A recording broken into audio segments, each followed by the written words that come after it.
Hello there. My name is Ben Wolkoff, and I am the Apple Hunter. Each week I review the latest apps across the Apple ecosystem, and I help you to decide which ones are worth downloading and which ones are better left at the bottom of the app charts. Each episode is broken into 3 sections: the hunting landscape, an overview of all the apps I've been hunting this week and what you can do with them, and whether or not they are worth your time. The Hunt of the Week, the one app launch that I was super excited about, and the one thing that you should absolutely try this week. And finally, the Hunting Horizon, a trend or important topic going on in the Apple ecosystem that needs further analysis. Let's get started with episode 4. First, we are going to start with the iPhone apps, and we are starting with Listenable. Listenable is an extremely well-polished app that is all about learning things through audio courses. Each course has 7 to 10 different audio tracks that you can listen to in sequence or you can skip around, but the topics cover things like psychology, entrepreneurship, parenting, topics that you might actually care about, but they don't seem necessarily to be overly polished in the audio portion. It just looks really nice. It is easy to navigate. It kind of has this audible feel to it, and all of the people that are represented are very much real people. But the thing that I couldn't get past was that some folks are far easier to listen to. The other part that makes it a little bit tough is that it is a subscription service. And so in order to access any of the courses, you do have to either sign up for the free trial or subscribe full-time that you want to listen to all of these sort of self-help courses. The gimmick of this app is that they are short 5-minute audio lessons from people that have some credential, that have some ability to speak about psychology or some ability to talk about their given topic, but they aren't huge names necessarily. So it is important to understand where it lives in context. Would you rather listen to these audio courses on Listenable, or would you rather subscribe to a free podcast by some of the world's experts on such and such topic? The next iPhone app is Coinsim, which is really fun to play around with. It essentially gives you $10,000 to play around with cryptocurrency as if that were real money. So you get to invest in whatever crypto you want to. You can play around with different ratios of cryptocurrency, and then you are seeing what happens as if you were investing that money for real. So I invested my $10,000, and it's already up to $10,800 and some odd dollars right now. And that to me says this is a fun toy to play with, and could be interesting if you are trying to see whether or not to dip your toe into the investment market, especially in terms of crypto, in a way that lets you see your investments, how they would work out in real life, but not having the overhead of having to use real money. It is a very fun game to play with yourself, and ultimately could teach you a thing or two about how markets fluctuate. However, I did find that the app is very simplistic in its construction and is not always the prettiest or the easiest to use because of the way that it is formatted. It really does feel like it could use a little bit more polish, but as a simulation, it works well enough to give the idea of what it's like to invest in Bitcoin or in other cryptocurrencies. On a similar vein, we also have Coinpath, which is an expense tracker that it has way more polish than it probably needs. It is really good looking. I love the sort of monotone nature of it with a few flourishes of color. It really is a clean way of looking at your expenses, but it does expect you to go all in on entering your expenses into this one app. And the issue that I have with that is that it is an iPhone-only app. And unless you only use your iPhone for dealing with money, there is no way that this app is going to work for you. I am not the kind of person who only looks at my expenses on my phone. I often look at my expenses on my web browser, on my Mac, on my iPad. I want to be able to see these at all times. I want to be able to manipulate them in spreadsheets. I want to be able to actually import from a credit card company or from another service where all of those expenses already live. At this time, there are not great integrations with other services, and it makes it really hard for me to buy into a new way of tracking expenses just in an app that is only on the iPhone. The next app is called Helsie, and it does one thing and one thing only. It literally only sends you a single push notification with an affirmation every single day. That's it. You can go into the app and see the affirmation. It sometimes references your name, but that is the one thing that it does. And I found that its simplicity and its clear purpose was kind of joyful in its execution. I put in my name, it gave me an affirmation, and then has sent me over the last few days even more affirmations that I really have enjoyed. There's a little bit of playfulness in there. And at 99 cents, I totally was willing to give it a shot. I do think that perhaps people will not see as much value in it as I did, but it actually did make me feel a little bit better. I don't think that it is one that everybody should try, but it is one that if you are looking for a tiny affirming note every single day, it is a great way of having that. The next app is called QRY or QRY, which I think is probably how they want it pronounced. It is incredibly useful, and I had no idea that I needed an app to do this. But it lets you save QR codes that you see around the world as images inside of the app. It lets you use QR codes out in existence, and it saves all of the links that you went to. I've been using a lot of QR codes now that we're starting to go back to restaurants. All of the restaurants that we go to use a QR code to pull up a PDF of their menu or to pull up the app. And I want to go back to those.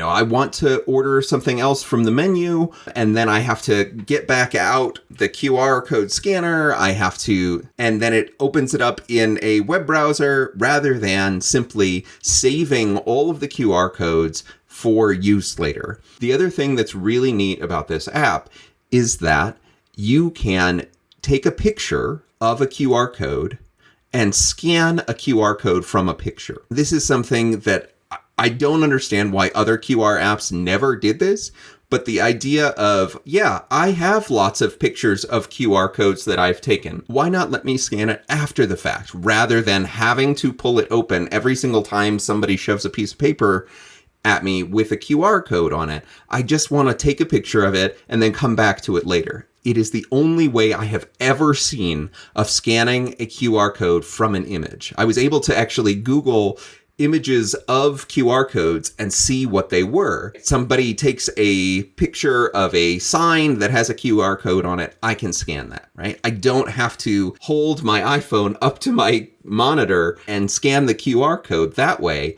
I can actually scan it from the image that was created in the camera roll. That, to me, is something that I didn't know I needed, but is incredibly useful. I highly recommend QRY. Let's move on to our iPhone and iPad apps. The next one is one that I was also very surprised by that I liked. It's called Presence. It's a privacy protection app. And literally, you put in your phone number or your email address, and it starts scanning the web and scanning all of the various databases for places where your data lives online. Now, data privacy means a lot of different things to a lot of different people. But for me, early in my career, I was trying to build up as much of an online presence, as much of a digital footprint as possible. And now I see that actually that can be a liability. It doesn't always mean good things when you put more of yourself out on the web, especially in places that open data gets aggregated. there is a website that I had never heard of called Cluster Maps that allows you to enter in any address or even phone number or name of a person, and it will find all of the public information and it aggregates it together. So if you have your phone number on one website, or if you have your email address on another, it actually puts all that together and it looks like a complete profile.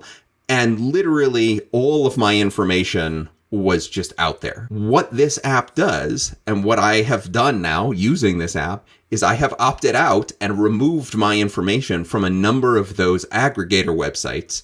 It's still on my blog, it's still on a lot of places, but at the same time, you would have to manually collate all that information now, rather than it being aggregated for you. And I can avoid feeling publicly doxxed by a aggregator website. I can ask for that to be removed. So that's what I've done. I found Presence to be very easy to understand.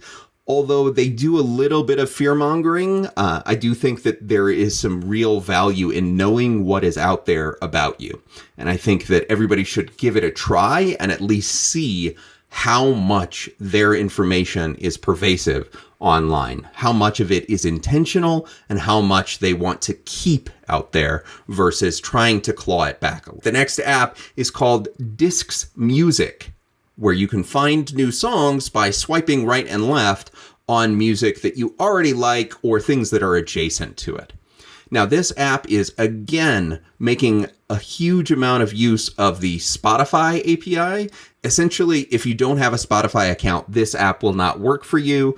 I have a Spotify account, a Spotify free account. It does kind of work because I can swipe left and right on these snippets of songs, but it does mean that I have to export the playlist that it creates for me on my Spotify account to an Apple Music playlist at the end of the day. I did find some cool music in the app though, so I'm definitely not ragging on its quality.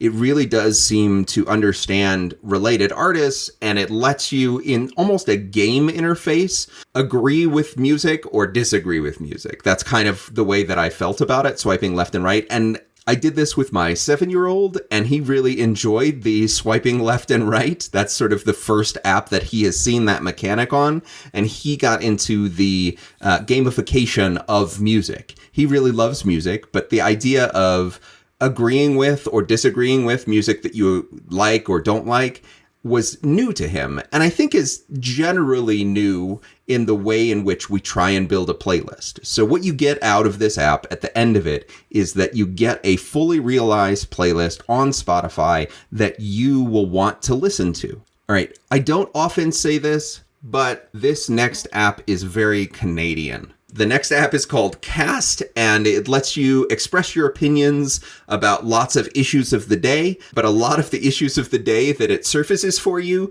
are specifically Canadian or possibly even focused on Ontario. I got a number of things that were Ontario politics, and so if there were a filter for how to express your opinion about things that are not Canadian or that are not focused only on Canada, to me, that's probably the way to go. But I did really enjoy the mechanic of agreeing or disagreeing with a particular viewpoint and then seeing how other people have evaluated it. So the cool thing about this app is that you can see who has said yes to these things, who has said no, that they agree or disagree, but you also see the breakdown. So you see the gender breakdown, the age breakdown, and it sort of says to you, are you in agreement with your cohort about this issue, or are you in disagreement?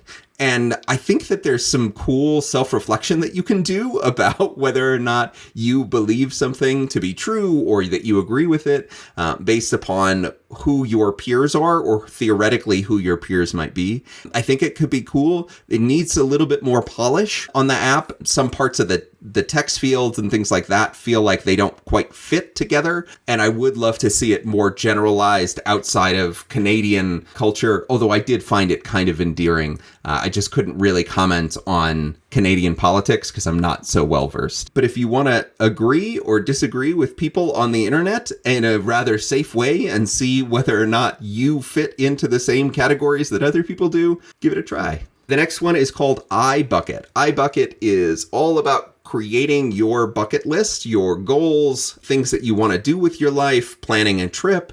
And the coolest part about this is that you can select goals that other people have had and add them to your bucket list. You can take a look at well-trodden trips that other people have said are on their bucket list, and you can add them to yours. And I found the process of discovery to be really refreshing. It's well done. The images are beautifully laid out, and you can actually see what some of these trips are, what people really do want to put into their bucket list. I think it's entertaining, and there's a lot of value in seeing what other people have added to their bucket lists, or seeing the way that people are more aspirational about what they are looking to do with their lives. The next app is How Far in Ducks. It is incredibly simple. You put in a starting location and an ending location, and it will tell you how far apart those two places are, but in really ridiculous measurements. The units in this app are things like emperor penguins or blue whales or mini discs. They are all ridiculous units that you would never ever use, and the whole purpose of the app is so that you can share an image of the ridiculous unit with someone else. The problem is, the way that this is implemented is that the image cannot actually be sent as a text message. It can only be saved to your files. It is very strange to me that this app has not implemented the correct API for saving the image to your camera roll. So you have to save it to files and then send it from there. It is a pretty fun and entirely harmless app, but they do need to fix those things if they want more people to use it. The next app is called Quire, I think, because it's Quire. And the whole concept is unfolding your ideas. It is another note-taking and task management tool that really does benefit from all of the tricks of things like Notion and other task managers that really do keep all of the details up inside of other parts of an outline. I found it really fun and interesting to use. I was adding images, I was changing colors, I was adding priority statuses. It is a native feeling app, and it is one of the only apps on iPhone that I have ever seen that does Gantt charting really well. If you're not familiar with Gantt charting, it's sort of this waterfall visualization of all of your tasks, and you get to see what should come first, second, third, what the dependencies are, and it's really quite beautiful the way that it's laid out, but it would really require you going all in on this app for your task management and for your note-taking and the way in which you add all of the details inside of these tasks. If you are looking to try new task managers, I would definitely give it a go. There's a lot of value here. And if you are not satisfied with your own task management system, there is a lot of benefit in seeing something as cleanly and as beautifully laid out as they do within Quire. I still don't fully understand the name, but I'm going to get over it. The last one in our iPhone and iPad category is called Stamp, which is a social TV platform. And there have been a lot of these recently, but I think this one is a great implementation of a social TV or social watching experience. It is a great way to discover new shows that are related to other shows, as well as to see which streaming platforms a given show or even a movie is on. I tend to think that if you are invested in looking for new shows, you want to see what other people are watching. There's a lot of editorial content even that is in this app. I think it's worth digging into. I found myself finding things that I wanted to add to my watch list that I had never heard of. The new WeWork documentary I didn't know about, and I got to learn more about that. It's actually a pretty good app to watch new trailers in. So I'm actually going to give this one a shot on my phone. I'm going to keep it on my phone, and I'm going to try and use it when I don't know what to watch. There is a value in finding new ways of choosing what to watch because we have just so much content, an abundance of content right now. And I think that having better ways of making those choices, having the ability to add a bunch of things to your watch list or to see what other people are watching, to me, that's going to be where the benefit is of Stamp. And so it's on the iPad and iPhone. It is a good companion for the way in which I want to watch TV. Often I will just put something on to have in the background or, something that I kind of like, but I'm not really sure about. This seems like a good way of finding things that you might actually love. And for the first time on the Apple Hunter, we are highlighting an Apple Watch app. That app is Cheep, Flight Deals Tracker, which is a pretty niche product and maybe not one that you want to have open on your watch all of the time. It presents a series of options for places that you might want to go on a fantasy destination trip you're really excited to maybe take in the future, and it does so giving you a whole bunch of discounts and finding the cheapest way to get there. The one thing that I struggle with in this app is there isn't an easy way to search for destination cities. You're really just browsing all of the trips that it already has because it's sort of a smaller subset of trips than obviously anywhere in the world. But the Apple Watch app is actually really clean. It gives you a couple of trips that you might go on. It gives you the perspective of what time it is in those locations and gives you a few different ways of adding it to your complications on your watch. Because at the end of the day, it's about creating excitement for these destinations. I don't know that you would use it as your primary way of finding trips and booking flights, but I do think that it's interesting. And anytime somebody claims that you could save 90% on an airline flight, you might want to check it out to see if there is value there for a place that you might want to go. Now on to the Mac. 2 Mac apps this week. Really excited about both of them. The first one is Cursor Pro. Cursor Pro is once again a unitasker app on the Mac, but as a single purchase app on the Mac, it totally makes sense if you have these very specific needs. And those needs are trying to present to others in a way that everyone knows where your cursor is and what you want to magnify on your screen as you are presenting. The thing that it does is it highlights your cursor in a beautiful sort of glowing orb, either a circle or a rounded rectangle or a diamond shape. You can create this halo effect around your cursor. You can also use it to magnify as well.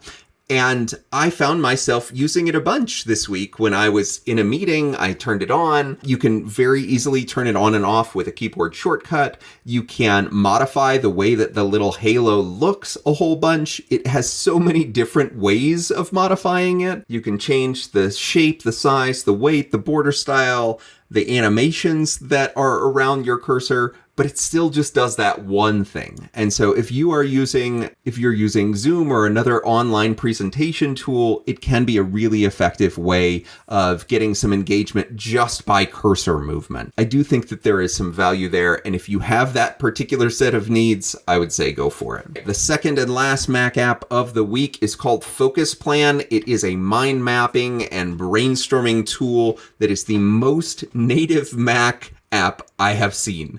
It literally looks as if Apple had created a mind mapping tool because it uses all of the same conventions that you would see in Pages or in Numbers or in any of the iWork suite. I found myself playing around with it and immediately knowing how it worked because of that. I found that really refreshing, if a little bit simplistic. The advanced tools of some of the other mind mapping software out there are not present in this tool. It is really for quick and easy entry. It is for getting your ideas out on digital paper. I did like the themes that were present, the way it's laid out. It is really, really pretty to look at, and it's easy to use. So I definitely found a lot of value. It is a subscription service though, so you have to want it.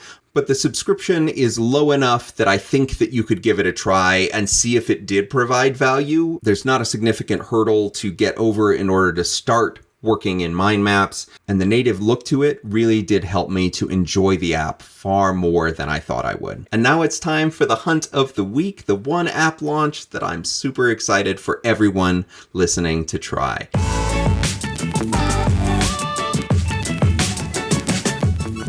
And that app is Flowborne Breathing Meditation. Now, ordinarily, I wouldn't elevate a meditation or breathing meditation app to the status of Hunt of the Week, but I found this one truly unique, mesmerizing, and gorgeous. The app and the way that it works is that it presents you with a virtual environment through which you experience the breath. The whole focus of the app is to focus on your breath and to pay attention to it, but through a guided experience on your screen. There are visual cues for when you're supposed to breathe in, breathe out, hold on to your breath, but as you are doing it, it is going through what I would say is a garden of digital wonder. The way in which you explore this breathing scape is by holding your breath or breathing in, and you accelerate or decelerate depending on what part of the process you are in. There are so many different exercises with different focuses. I was just impressed. I found myself wanting to do more and more of these and to keep on coming back. This one is going to stay on my iPad and on my phone for a very long time. As much as the tap on my watch and the lovely lotus flower that blooms and shrinks to guide my breath, I need more. I need something that is truly beautiful to keep my attention on the act of breathing. I want that visual cue. I want the ability to escape into a world that helps me to focus. And while I think many meditation purists might not like that it's taking you away from the breath itself and just focusing internally, I actually did find that the experience was novel and that it was well worth exploring and paying attention to other components of that meditative experience. So if meditation is not your thing, I totally get it, but this is a totally different way of focusing. It's a totally different way of experiencing a breathing exercise, and I think it could get a lot more people into that practice in a way that I had not experienced before. Totally worth the hunt of the week, and I would absolutely recommend it to anybody who is interested in that kind of thing. The hunting horizon this week is something that I've been thinking about a lot as I sign up for all of these new apps and services, and that is Sign In with Apple. This is an initiative that Apple started just a couple of years ago to allow apps to sign in using your Apple ID. And it has taken the friction of signing up for a service down to nothing. I absolutely trust. This has taken the friction of signing up for a service down to nothing. It is the easiest way that I know of signing up for a service, hiding your email address, not worrying about getting spam email. It is incredible. And I don't think that we fully understood how easy it would be when it was announced. But all of the apps that have this and let me sign up for it, I am more likely to use their apps.